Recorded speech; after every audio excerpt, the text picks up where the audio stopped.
Hvala puno. Hvala lepo. Guys, my name is Nick Vujicic. I was born in Australia in 1982, moved from Australia to California in the year 2006. And my life story, I'm just thankful that people have seen my life on some sort of level, whether it's just YouTube videos or seeing pictures of a limbless guy smile. People always ask me, what happened to you and how did you overcome what you've been through? The title of the message that I've been given is Transforming the Walls into Doors. When I speak corporately, the line that I like to use is changing obstacles into opportunities.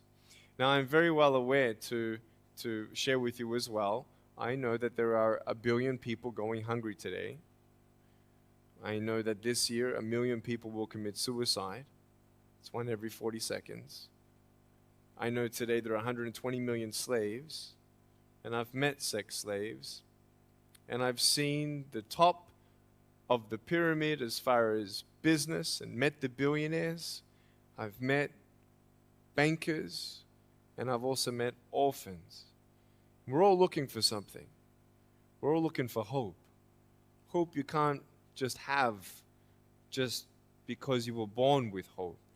No, we're born with pain. We're born and live through difficulties. And in our life, my parents always taught me that even though we don't know why I was born this way, that we have a choice. Either to be angry for what we don't have or be thankful for what we do have. The power of that choice was the first thing that I had to overcome and decide for myself, especially in the early years of school. A lot of kids would come up to me and tease me. And I've been speaking at 5 congresses. I've met 7 presidents all around the world. My largest crowd was 110,000. I have 30,000 invitations for me to speak.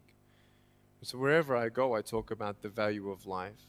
I talk about anti-bullying messages for the school systems in different nations.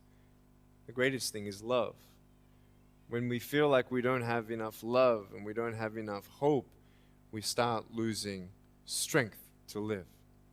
For me, in my life as a child, I had a big wall.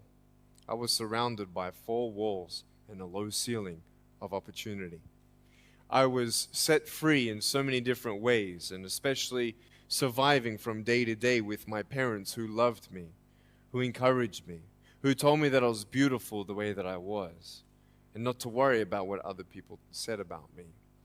I was actually the first special needs child to be integrated into the mainstream education system in Australia, and I was awarded Young Citizen of the Year in 1990. And the world is a hurting place, and the world needs hope, and the world needs love. Without hope, we feel like, why are we here? Well, brokenness. Here's mine. Today, I still have no arms, no legs. But everything's changed. Everything. For me, I was looking for hope and happiness, and I couldn't see it for many years. In fact, if this side of the table represents my hope, truth encourages me to become all that I can be. But then we have lies every day coming in our mind, people who discourage us. You know the people that you have in your life who, no matter how good of a day you're having, they'll bring you down. Or no matter how bad of a day you're having, they'll bring you even lower. You know what I'm talking about? Think of the 3 biggest discouragers in your life. They're not your biggest discouragers. You are. You are.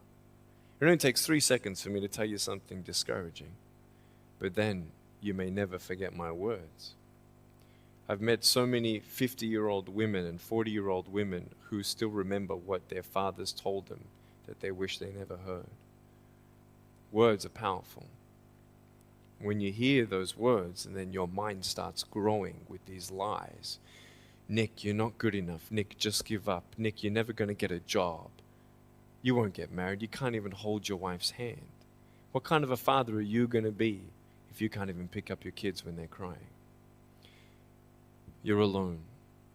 Sure, your parents hug you, but their hugs can't heal you. Just give up. Just give up. Just give up. Just give up. Just give up. At age 8, I thought that I should commit suicide. Why? Because I didn't have hope. I thought I didn't have hope. Today you can see that I had hope. What's the word? Believing in something you do not see. Faith. Words can only do so much.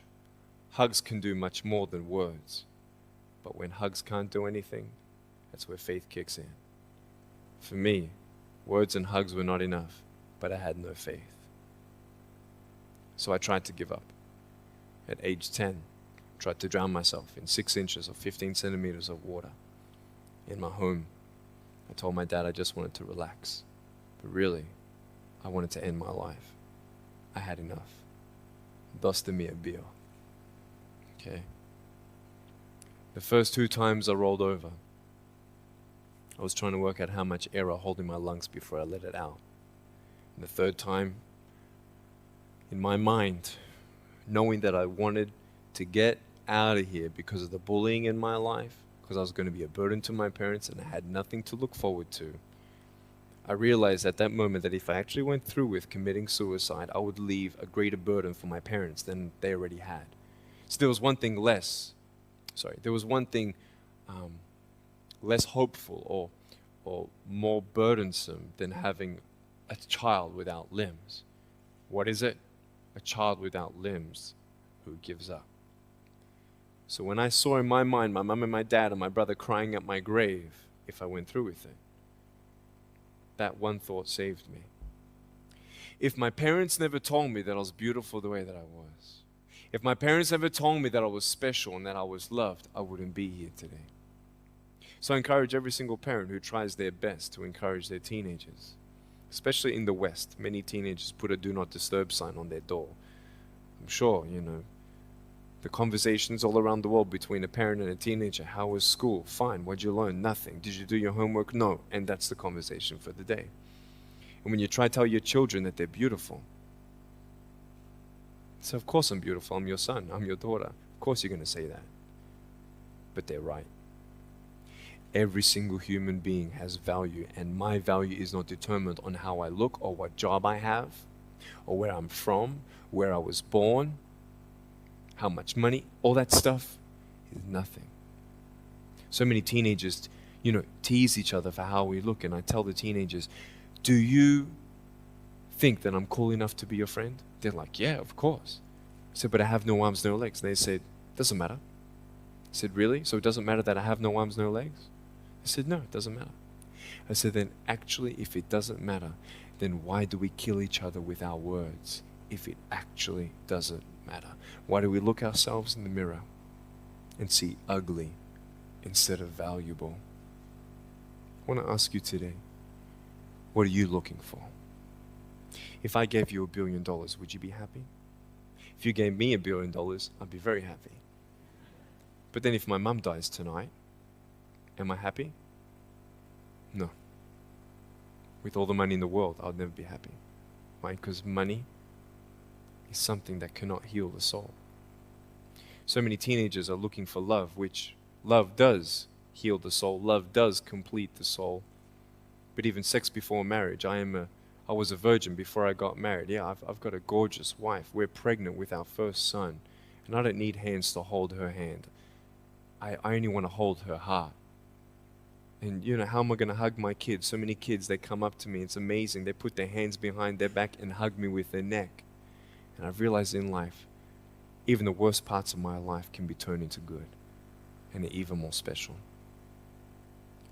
So many teenagers, they're looking for love. So they're going to go do this and go do that and have sex before marriage. For me, sex out of marriage is like a $5 Gucci watch. Sex within marriage and having sex with someone who loves you, who's committed to you for the rest of your life, going to be the mother or father of your kids. That's what love is. You can talk, you can sleep with as many people as you like, but never know for sure, do they love me? Love is a lifelong commitment. You see, there are choices in life, and we're looking. I want to ask you, what are you looking for? Well, if I can just get drunk, why not, man? I only live once. Well, if that's the way you believe, great. But for me, I'm a greedy man. I don't want to live for 90 years. I want to live for billions of years. And I know that every day my choices will affect this life, other people's life, and my eternal life. You got to come to the truth of knowing who you are and why you're here. William Barclay, he said, the greatest 2 days in anyone's life, the day you were born and the day you knew why. So, you're ugly. No, I'm beautiful the way that I am. And if you can't believe that for yourself, so many girls especially stay with their emotionally abusive boyfriends. Because if I break up with him, then who's going to want me? See, we all want love.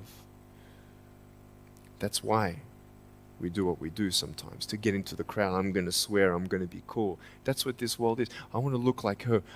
If I was taller, shorter, smarter, more popular, whatever you want. It's not enough until you find the truth. I'm wonderfully and fearfully made. There's a greater purpose for my life. I am here for a reason. Sure, I didn't get a miracle.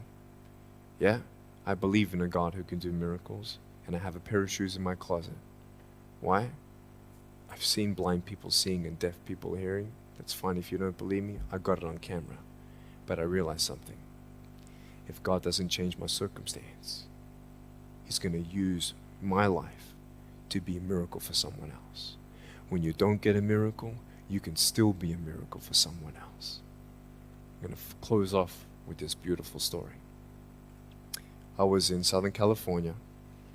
I have two organizations. I have a non-profit organization and I have a for-profit.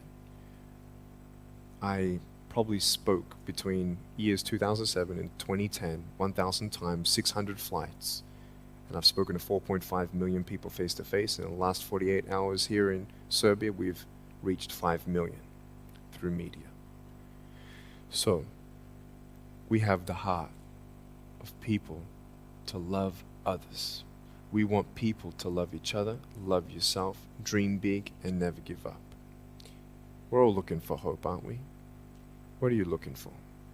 Money, drugs, sex, alcohol, pornography, fame, fortune never satisfies. It's never enough. But I've come to a peace. So check this out. When I'm 24 years old, 5-6 years ago, I was in California. And I never met anybody else like me. When I was 10 years old, I wish I would have met somebody like me. Never did. Didn't get that miracle. But at 24, in California, I saw a little boy with no arms and no legs, 19 months old, just like me. I knew he was going to be bullied. I knew he was going to go through depression. I knew he would feel alone. I knew that he would get worried if he's ever going to have a girlfriend, and so on and so on. I got the father to bring him up on stage in front of 2,000 people. And everyone was crying. And it was a materialization of when you don't get a miracle, you can be a miracle for someone else. I am not a superhero. I go through ups and downs. So do you. But take one day at a time. And if you haven't found that peace of knowing who you are and why you're here, and where you're going when you're not here, for me, I want you to know that's how I've overcome. I don't have any walls. My book's called Life Without Limits. And what will be, will be. I've acted in a short film, 30 awards. I got Best Actor in a Short Film. I've done my own music video. I've written 2 books. First book, 30 languages, 800,000 copies. I'm 29, and we know 1 billion people know who I am. Not to bring up my pride or my name or my status. Trust me, I'm just like you. But I hope you are inspired to know that if I can dream big, then so can you. There are no walls. Find your peace, and you'll make your walls doors. Thank you so much.